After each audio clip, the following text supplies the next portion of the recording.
Chapter number 14 મનોવલણ અને પૂર્વગ્રહ ની અંદર પૂર્વગ્રહ ઘટાડવાની રીત કે ધારો કે જે વ્યક્તિને કોઈ વ્યક્તિ સાથે પૂર્વગ્રહ થઈ ગયો છે એ પૂર્વગ્રહ ઘટાડવો કઈ રીતે, તો આ પૂર્વગ્રહ ઘટાડવાની રીતો અનેક છે અને અહીંયા આપણે પૂર્વગ્રહ ઘટાડવાની કુલ 8 રીતો સમજવાની છે।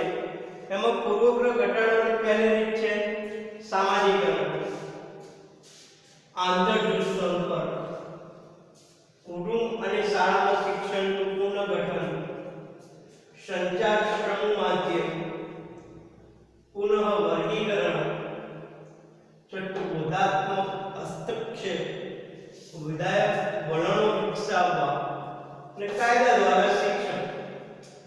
જો આટલા 8 પ્રકારથી જે વ્યક્તિને કોઈ વ્યક્તિ પ્રત્યે પૂર્વગ્રહ છે તો એનો એક પૂર્વગ્રહ ઘટાડી શકાય છે।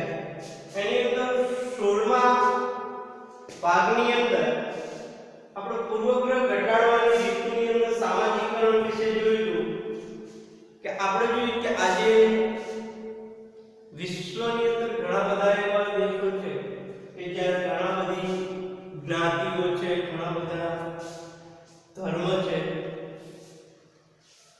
તો કુટુંબથી જે વ્યક્તિને એક વ્યક્તિ પ્રત્યે પૂર્વગ્રહ જે બંધાય છે એ પૂર્વગ્રહ ને બાદ કરવા માટે કે પૂર્વગ્રહને ઘટાડવા માટે સામાજિકરણ કરવું પડે છે।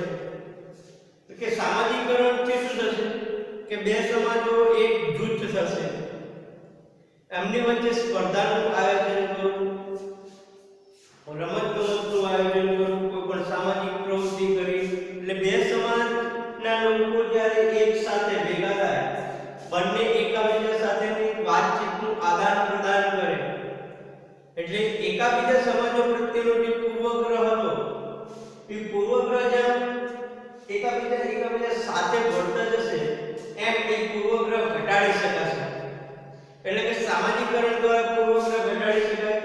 બીજું આંતરજૂથ સંપર્ક, આંતરજૂથ એટલે શું કે એક જૂથનો બીજા જૂથ સાથેનો સંપર્ક, એટલે આપણે એવું પણ કહી શકીએ કે બે ધર્મના જે જૂથ છે જે એકબીજા પ્રત્યે એકદમ કટ્ટરપંથી છે કે નાનપણથી બાળકને એકબીજા ધર્મ પ્રત્યે વિરોધાભાસ જે શીખવાડવામાં આવે છે, એટલે કે બીજા ધર્મ પ્રત્યેનો જે પૂર્વગ્રહ છે, તો અહીંયા જો સમાજના એવા અગ્રણી લોકો, ધર્મના અનુયાયીઓ, રાજકારણીઓ, એમના દ્વારા બે જૂથોને એક સાથે ભેગા કરવા, બંનેનો સંપર્ક કરાવવા, એક જૂથને બીજા જૂથ સાથે કોઈ પણ સામાજિક પ્રવૃત્તિની અંદર જોડવા, તો જેથી એકબીજા જૂથ સાથેનો જે પૂર્વગ્રહ જે છે એ આંતરજૂથ સંપર્કથી પૂર્વગ્રહ ઘટાડી શકાય છે। ત્રીજું કુટુંબ અને શાળાનું શિક્ષણનું પુનઃગઠન, આપણે કહીએ કે કુટુંબ જે છે એ શિક્ષણ મેળવવા માટે પ્રથમ શાળા જવાય, શિક્ષણ શાળા એટલી જ છે, તો એવા કુટુંબની અંદર કે જ્યાં બાળકોને બાળપણની અંદર જ કોઈ પણ સમાજ પ્રત્યે, કોઈ પણ જ્ઞાતિ પ્રત્યે વિરોધાભાસ પૂર્વગ્રહ શીખવાડવામાં આવે છે।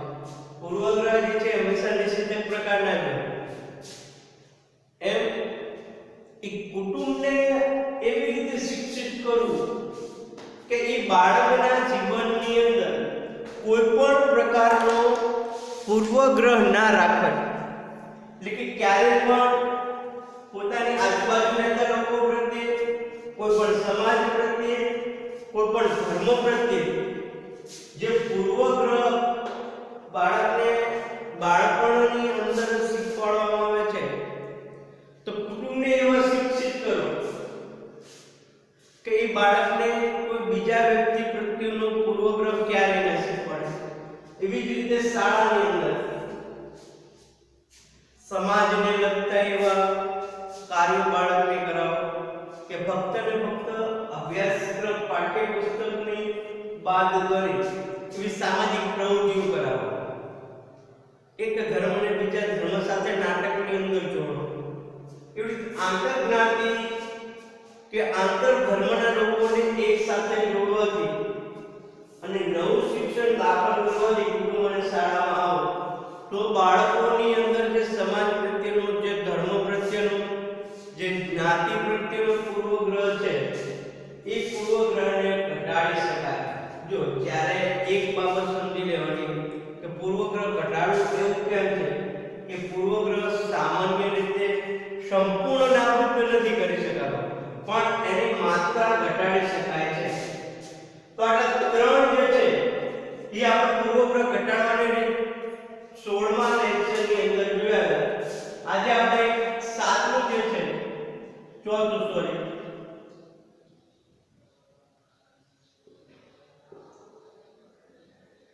સંચાર સમૂહ માધ્યમો.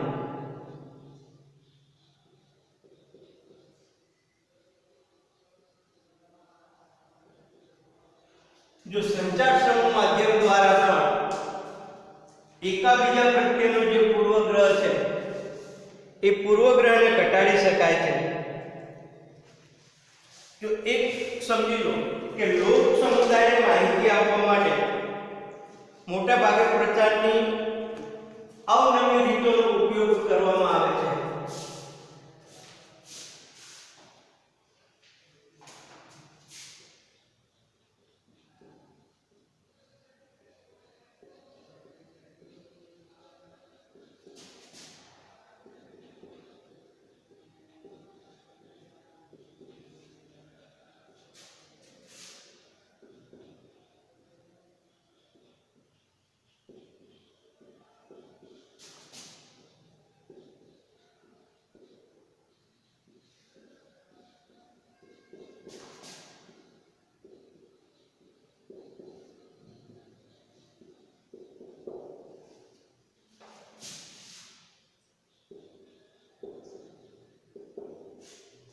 આપણે ટીવીની અંદર અવનવા કાર્યક્રમો, સમાચારો જોઈએ કે સામાન્ય રીતે કોઈ પણ એક વ્યક્તિનો પૂર્વગ્રહ ઘટાડવો હોય તો સામાન્ય તમે સંપર્ક કરો તો એક વ્યક્તિ અથવા એક જૂથનો પૂર્વગ્રહ ઘટાડી શકાય.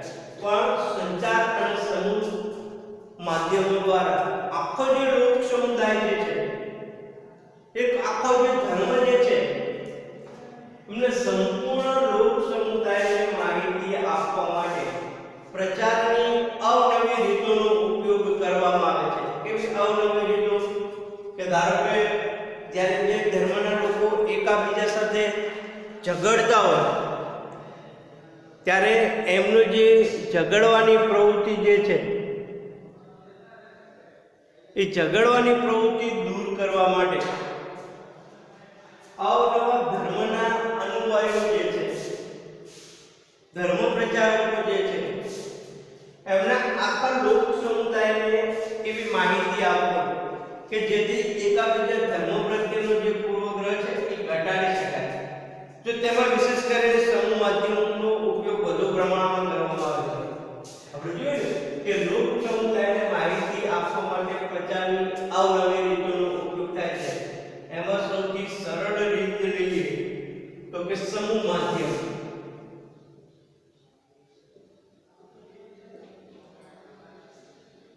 આખા સમૂહના લોકો, આખા સમૂહના ધર્મના લોકોને એક સાથે જોડી એમને જે સંદેશો આપવાનો છે આખા જૂથને આપવો. સમૂહ માધ્યમ દ્વારા એક સાથે તમે જુઓ કે સમૂહ માધ્યમ દ્વારા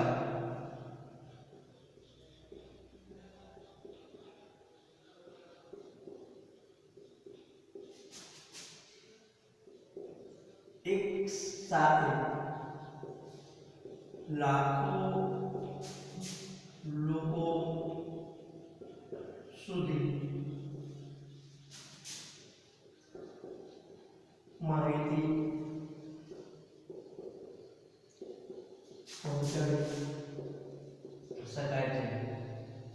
જો સંચાર સમૂહ માધ્યમ દ્વારા તમે સમજો કે એક કોઈ જૂથ નહીં, કોઈ એક સમાજ નહીં, કોઈ એક દેશ નહીં, પણ આખા વિશ્વના દેશના લોકોને જે સંદેશો આપવો હોય એ સમૂહ માધ્યમ દ્વારા એકદમ સરળતાથી આપી શકાય છે। એમાં પ્રચારની અવનવી રીતો છે સમૂહ માધ્યમ, અને આ માટે ટેલિવિઝન લો, મોબાઈલ લો, કોમ્પ્યુટર લો, ફેસબુક, ટ્વિટર જેવા અવનવા સાધનો દ્વારા, અવનવી એપ્લિકેશનો દ્વારા એકાબીજા સુધી માહિતી પહોંચાડવી। કે ધારો કે જેને જે પણ સમાજની અંદર આપણે એક વાત કરીએ, ઉદાહરણ તરીકે કે આંતર જ્ઞાતિ લગ્ન, એક જ્ઞાતિનો વ્યક્તિ બીજી જ્ઞાતિના વ્યક્તિ સાથે, એટલે કે એક જ્ઞાતિનો છોકરો બીજી જ્ઞાતિના છોકરા સાથે જે લગ્ન કરે છે, આવા જે સમૂહ લગ્નો થાય છે, એ સમૂહ લગ્નની માહિતી દરેક ગામ, દરેક શહેર કે દરેક દેશની અંદર પહોંચાડવી, જેથી શું થાય કે એ બીજા દેશના કે બીજા ધર્મના કે બીજા સમાજના જે લોકો છે કે જે આંતરજ્ઞાતિ લગ્નમાં ના માનતા હોય, એવા લોકોને સંચાર સમૂહ માધ્યમ દ્વારા માહિતી પહોંચાડવામાં આવે ત્યારે એમને એકાબીજાનો જે પૂર્વગ્રહ જે છે એ એકદમ હટાવી શકાય છે। પછી આપણે બીજું જોઈએ કે આજે અમુક લોકો હાલમાં પણ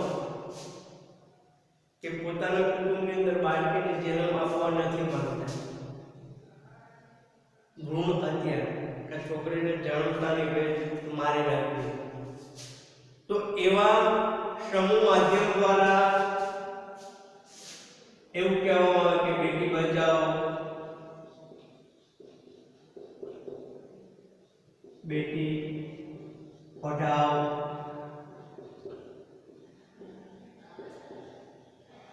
જેવા સૂત્ર દ્વારા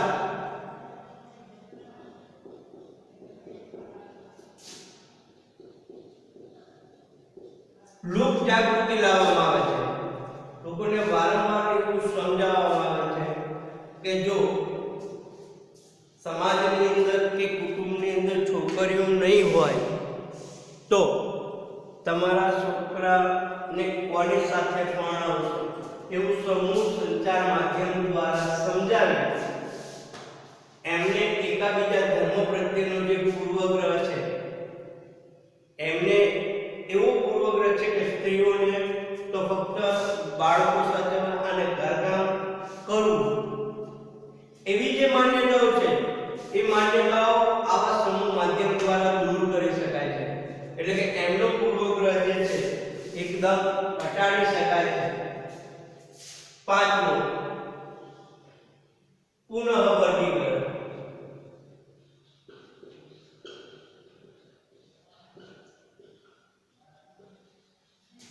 ફરીથી વર્ગીકરણ કરવું, પુનઃ એટલે કે ફરીથી।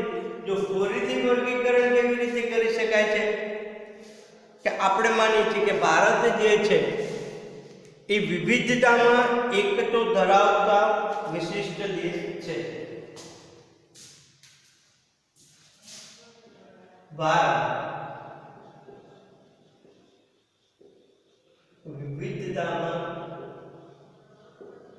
એકતા ધરાવતો વિશિષ્ટ દેશ છે। એટલે કે અહીંયા અનેક પ્રકારની જ્ઞાતિના, અનેક પ્રકારના ધર્મના, અનેક પ્રકારના સમુદાયના લોકો રહે છે, અને એમની વચ્ચે ઘણી બધી જુદાપણો હોવા છતાં એ એવા સમયે એક જૂથ થઈ જાય છે। એટલે કે ભારત જે છે એ વિવિધતામાં એકતા ધરાવતો વિશિષ્ટ દેશ કહેવાય। અને સમગ્ર ભારતની અંદર વાત કરીએ તો ધર્મ, ભાષા, રીત રિવાજો, પહેરવેશ, ખાનપાન, પ્રાંત, જાતિ જ્ઞાતિ વગેરે બાબતમાં વિવિધતા ધરાવે છે. જો ભારત દેશ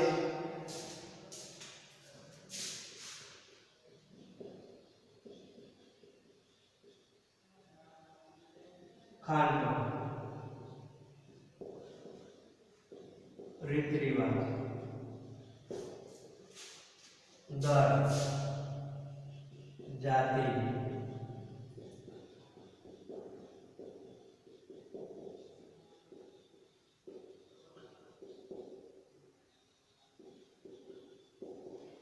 એટલે અહીંયા અનેક ધર્મના, અનેક જાતિના, અનેક રીતો રિવાજ, અનેક લોકો છે. તેમ છતાં એમની અંદરનું જે જુદાપણું હોવા છતાં એક જે એકાબીજા ધર્મ પ્રત્યેનો જે પૂર્વગ્રહ અમુક લોકોની અંદર હોય છે, એ પૂર્વગ્રહ ઘટાડી શકાય છે. જો એક તો પહેલા સમજી લો કે ભારતની અંદર આ વિવિધતા હોવાથી ખાનપાન બાબતે, રીત રિવાજ બાબતે, ધર્મ બાબતે, જાતિ બાબતે, આનાથી શું થાય કે જૂથ ક્રિયા વધી જાય છે. શું થાય છે? જૂથ ક્રિયા વધી જાય છે અને એકાબીજા ધર્મના લોકો એકાબીજા ધર્મ પ્રત્યે કટ્ટર, જાતિના લોકો એકાબીજા જાતિ પ્રત્યે કટ્ટર, ખાનપાન બાબતે અલગ. તો આમનું પુનઃ વર્ગીકરણ કરે એટલે કે ફરી આજના સમયની અંદર એકાબીજા લોકોને સમજાવી, જુદાપણા વિશેનો ખ્યાલ સમજાવી. જો જ્યારે જૂથ ક્રિયા વધી જાય એટલે કે એકાબીજા પ્રત્યે જૂથ ક્રિયા વધી જાય એટલે શું થાય કે વૈમનસ્ય અને પૂર્વગ્રહ જન્મે છે. થાય